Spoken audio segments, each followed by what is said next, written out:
Ep.2 review preview. So, how you been doing this week, Leroy? I've been doing pretty good. How about yourself? I've been doing pretty good. Yep.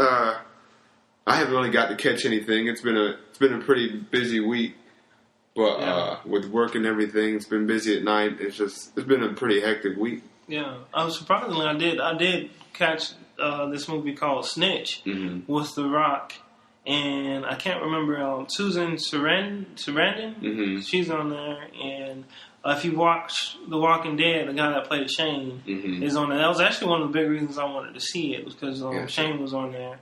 Well, basically, I call him Shane. That's not his real name, but it was really a really solid movie. It's based on true events. And basically give you a background of, if you're not already familiar. This guy's son gets thrown in jail for pretty much a crime that he did commit, but he's getting a very severe sentence for it. And they're trying to get him to basically rat out someone else to lower his sentence. Well, anyway, he's not going to do it. And so The Rock goes kind of takes things in his own hands and decides, well, what if I'm able to, get you some people to get some arrests, help you make some arrests in this regard? Will you reduce the sentence? So originally they're not willing to, help him, but he goes on and tries to work on his own, and he gets some real useful information. So at that point they say, okay, well, if you can get us,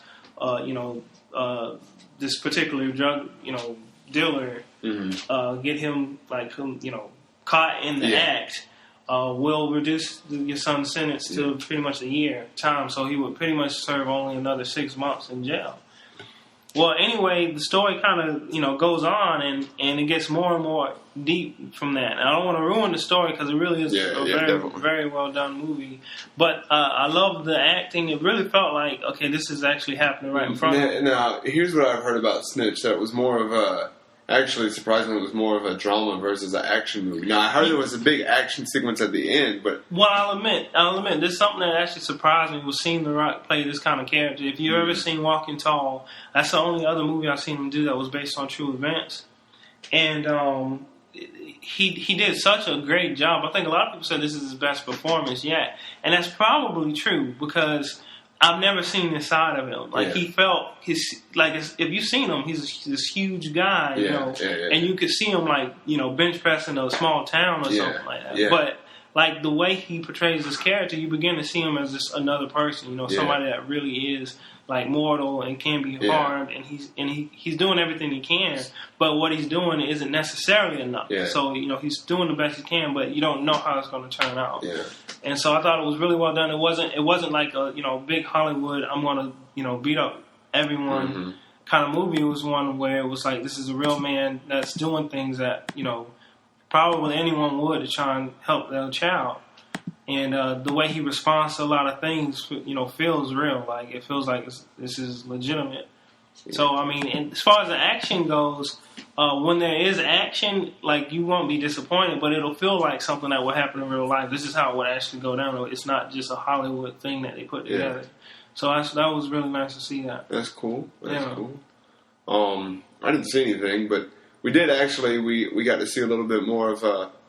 Which is actually pretty cool. We went to the Regal Theater this time. We usually go to the local AMC, but it was weird. I'll go and talk about that too. I know Grown Ups 2 has actually been tracking better than Pacific Rim. It's kind of, if you go, I don't know if the American audience is picking up with it more than Adam said. But are you going to talk about Grown Ups 2? No. I was just going to say that I know preview wise and everything, it's been tracking a lot better than Pacific Rim. Doesn't really surprise me. Even still seeing the movie, that I think it's going to be a harder sell than they anticipated. Can I do a quick plug for Grown Ups? Yeah. I got to see Grown Ups for the first time last night. It was so hilarious. If you have not seen Grown Ups, you really need to see it. I'm looking forward to seeing the sequel because the first one was so good. And they have the right people together and the way that they make the characters out. Each character has his own story. And it's fun to see them playing off each other and kind of getting on each other for their weaknesses and stuff. But, as in a way that only friends really could. So if you haven't seen Grown Ups, you really should. All right. Yeah. All right. But, it was... we went to the AMC this morning and checked my phone app, and they said there was going to be a showing for 10 o'clock. I was really wanting to see this in 3D because I knew it was post-converted, so I was like, let me stick with the 2D. And we went to the AMC, and they didn't have any. It was IMAX 3D, and so the ticket prices, even for matinee, is still outrageous. So I was like, and I don't go to IMAX unless I know there's a movie that was filmed in IMAX. So I was like, well, I really want to go. So we went to the other theater, and then even still, there's very limited 2D showings of Pacific Rim. Now I wonder why. I'm sure it's to sell more money, but I wonder if that's going to hurt them in the long run. I think so. I think I could see them doing it because it's one of those movies that people expect to be visually appealing. And at the same time, I think they're really and that kind of even showed me that I think Warner Brothers and Legendary are kind of worried about this making money. But I think that may hurt them in the long run because not even good 3D. Like I was saying, the best 3D movie I've seen all year is Oz, and I would love to see. But I know not every single person some people don't choose to watch, even if it's good. It's not, they won't watch it in 3D. So I just thought it was ironic they had such limited showings of Pacific Rim, especially a movie that was post converted to 3D. Is Legendary the same company behind Saw? No, Legendary, they are the people that has brought us the Dark Knight trilogy. It's Lionsgate I'm thinking about. Lionsgate. Okay, I'm sorry. Legendary has brought us Man of Steel, of course. What else have they brought? They brought us quite a bit. I don't know everything. I know they used to work on. They brought us Inception, I think. Okay. They brought Sucker Punch, which I heard was horrible. I think they have a sequel to that, don't they? I think they just. I know they're doing more. They're doing the remake for Godzilla. They just did Pacific Rim. Yeah. They're doing the movie we just saw a trailer for called The Seventh Son with Jeff Bridges. It was like a fantasy-looking movie. I don't really know what to think about fantasy movies now. I don't know, but it sounds like they have a certain thing. They do have a certain. But it was weird how they just had, because like Man of Steel had a lot of 2D showings when it was released. Yeah, they had 3D showings, of course, too in the IMAX. But Man of Steel, I've only seen Man of Steel in 2D. For me, because I'm not the biggest 3D fan. The last time I was excited to see a 3D movie was Resident Evil 3D. But it's not that I haven't been impressed with any 3D since then. Like I said, Oz was actually really good. That may be the best 3D movie I've ever seen. If you actually, I guess now since it's not in theaters, if you have a 3D TV, I don't know how many people do. I don't. But I would say, like, Oz is, like, if you could even rent it in 3D, that is one movie that I was just blown away by the 3D. That was, even in the opening credits, like, just the way they did the title cards, that was a phenomenal movie. It was just weird, man, because, like, we had to go to the other theater, and then we didn't see it in IMAX, but we still ended up seeing it in 3D, because 2D showing was at 10, and 3D showing was at 10:30. We were going for the 10 o'clock, too. It was just weird. I didn't really understand. I think that's going to come back and hurt them financially. We'll see by the end of the weekend, but I guarantee you it's not going to track too well. But the cool thing about Governor Square is they have this app, too. I was trying to sync it. I didn't know about the Regal Theater. The Regal Theaters, they were showing, like, some behind-the-scenes on Elysium and even more, like, special effects stuff. And, dude, I like the stuff they were showing. It looked pretty awesome. I kind of don't want to, say anything. Like, if you've seen it, you've seen it. But it's almost want to say, like, it was cool, like, when I saw it. But I just say that because, like, I think you see it in the movie, it'll be just as cool. Okay. If not, better. It was.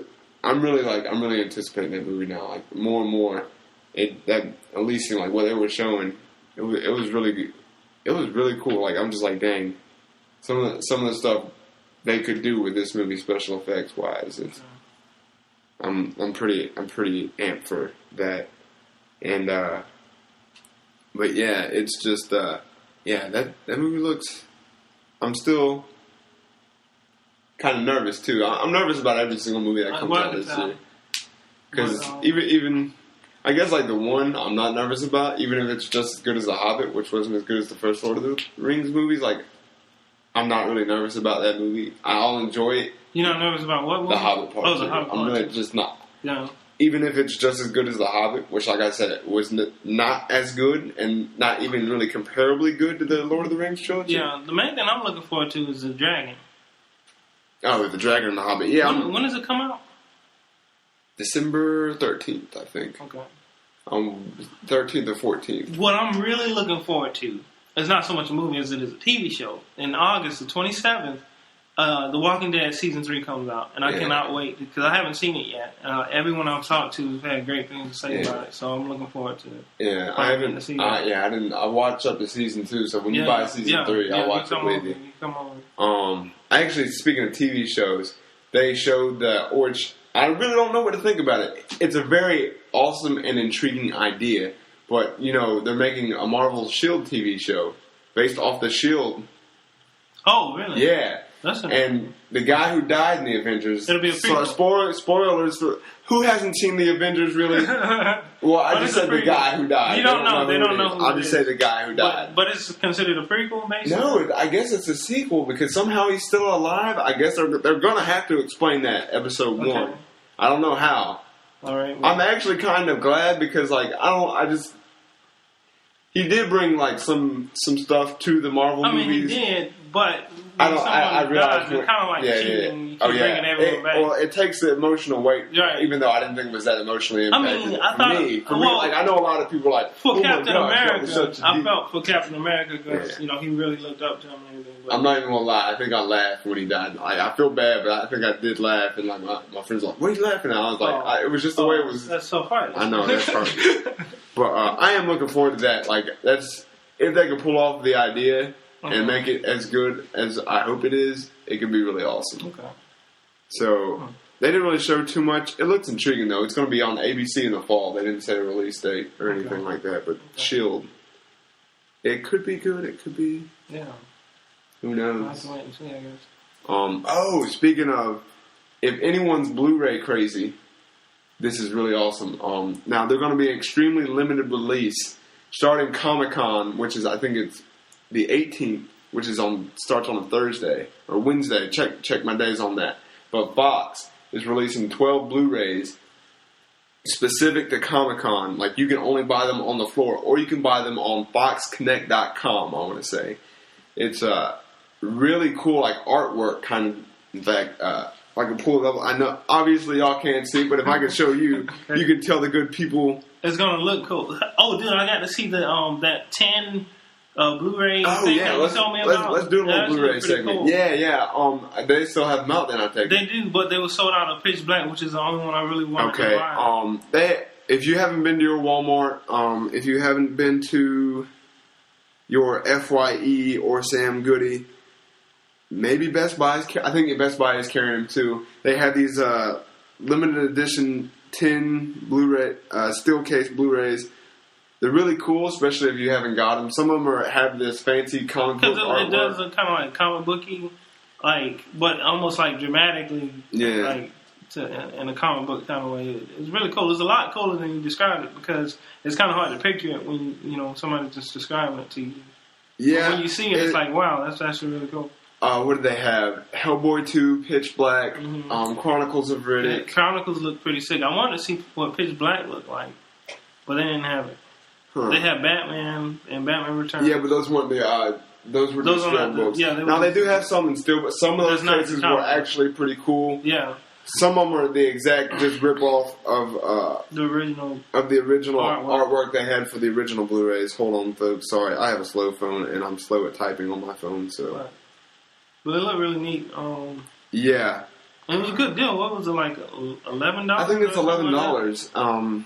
If you check on Amazon, I know Amazon sells them too, so they may have They may even have a special on those. Hopefully they continue on with this, and have more movies come out with those kind of cases, because it's a good collector's item and stuff.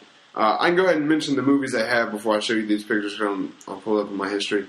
They had the original Fly. They're releasing it. Oh, that's pretty cool, dude! I was like, oh man, wow, that's pretty cool, man. The original Fly, the 1958 with Vincent Price. This is the very out? No, this is the very first. They're releasing it 2 months later, again on Blu-ray, but not with a Comic-Con casing. Okay. So if you can get it, that's going to be worth. Because like I said, it's not even out yet. Here we go, Fox Comic-Con. It's not even out yet on Blu-ray. It comes out 2 months after. So if you don't get to pick it up, if you are a fan of the original Fly, Definitely. This is something you're going to want to look out for. I love the first Fly movie. Yeah, It was so hard. I saw that and I was like, oh gosh. Yes. They have. It was so well done. It was masterful the way they played the whole thing up. Here's the Colts. They got the Boondock Saints, Donnie Darko, and Fight Club, and it tells the year on the bottom of the movie. It's like different fade out colors, and it has certain sequences from each movie. Let's see if I can pull up the fly. Yeah. Are they all going to basically look the same? Is that the way it actually looks? That's the way it actually looks. So they all basically. So it says comiccon, but like for the collectors and stuff like this could be something that's really worth because they are releasing it. They're not going to re-release it again. But there's the fly. I gotta admit, that's pretty cool. Oh well, my browser shuts off.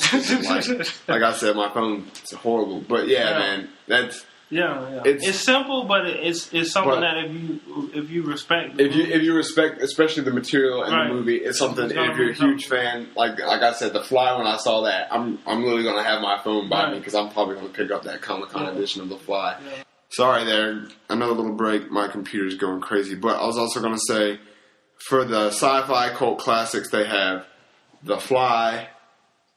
Planet of the Apes. The Planet of the Apes and the original 1958. I think it came out in 58, The Day the Earth Stood Still. Okay. So if you are a fan of those, for the horror, they're releasing, I think, Friday the 13th. Night of the Living No, Dead? not Friday the 13th. No, sorry. No. I don't think that's is that a Fox movie?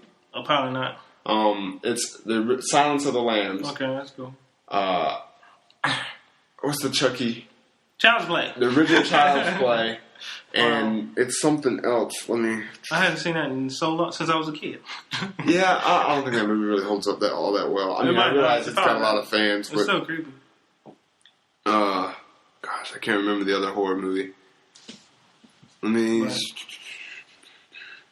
But and then for the cult classics, you have we just looked at those: Boondock Saints, Fight Club, and what was the other one? Sorry guys. No, I said Fight Club. Boondock Saints, Fight Club, Donnie Darko, and sorry, I forget the other horror. But definitely, like, if that sounds up your alley, you definitely want to check it out because, like I said, some of these, I think every single one of these movies before, besides The Fly, has been released on Blu-ray. I don't know if it comes with, if it's just the exclusive artwork or if it's more special features. I mean, just to have that on Blu-ray would be pretty sick. I'm looking forward to it. Even if I don't catch The Fly, I'll pick it up. Yeah. But it's definitely something you want to look out for. Okay. And if you haven't picked up these before, these are definitely going to be worth money back, later on in the day, because I don't think any studios ever released something like this for Comic-Con. And Comic-Con just gets bigger every year, and so if you're collectible, it's definitely something you want to look into. But for that, you got anything else? Or that covers it. Next week, we will see there's 3 movies coming out. There's Red 2, R.I.P.D., and The Conjuring. I'm personally anticipating The Conjuring. That's probably what I'll go see. I don't know if we're going to split up and do 2 reviews or just go do 1. We'll have to see. I think we all kind of have a consensus of R.I.P.D. As much as I love Jeff Bridges, that movie just looks, oh gosh.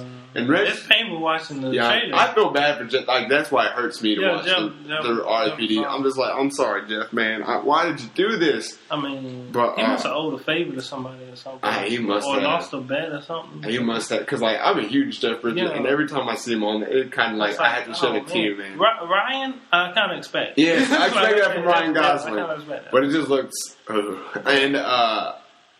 And I guess Red 2 in that trailer, like, I haven't seen Red 1, so that's like the main reason I don't want to see Red 2 without seeing Red 1. I don't want to see that one. And that actually looks pretty good. Yeah. Like, I'll give it that. But I do want to see Grown Ups too, because I've seen Grown Ups 1 now. Well, if y'all go see, you can do like a late review if you want to. I personally don't want to see that. But that'll wrap it up. We had to do a quick episode because we got to get places. But hopefully, y'all have enjoyed this episode. Stay tuned for next week's episode 3, and who knows, we may have a specific theme. So, thank you for listening.